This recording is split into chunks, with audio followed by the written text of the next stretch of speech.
Some monster waves pounded the shores of Southern California over the weekend. A 50-year-old body surfer was killed Friday after being slammed into the rocks by waves as big as 20 feet.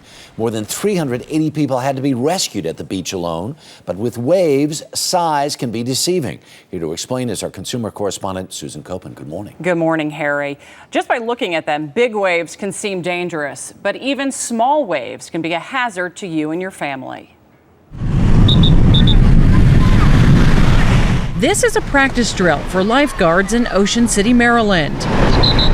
A mock rescue of someone who's been slammed to the ground by a wave. 1, 2, 3. Wet sand is no more forgiving than concrete. So whenever you're ready. Butch Arbin is captain of the Ocean City Beach Patrol. He says every season, his lifeguards handle more than 100 rescues of swimmers who've hit the ocean floor. The problem with these types of injuries, they happen in a split second. Josh Basil was paralyzed from the shoulders down after being thrown by a wave. I was just in waist-high water. A wave came behind me, picked me up, and dropped me on my head. And did you instantly know that something was wrong? I really didn't have any pain, but when I started to try to turn, I couldn't. Josh's accident happened in something called shorebreak, when waves break abruptly into shallow water, slamming swimmers into the hard sand.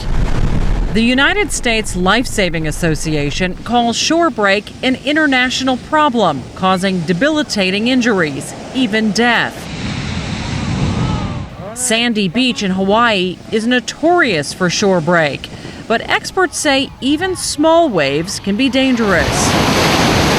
The day we were taping our story in Ocean City, a young girl was injured after being hit by a wave. Lifeguards here use real-life rescues like this one to educate beachgoers about the danger. Our guards hold safety seminars on the beach every day. If we see shorebreak, we'll pull the crowd out of the water and the guard will explain to them as a group, this is what's going on. Warning signs are now being used at some beaches in the United States, and there's a push to develop an international warning system.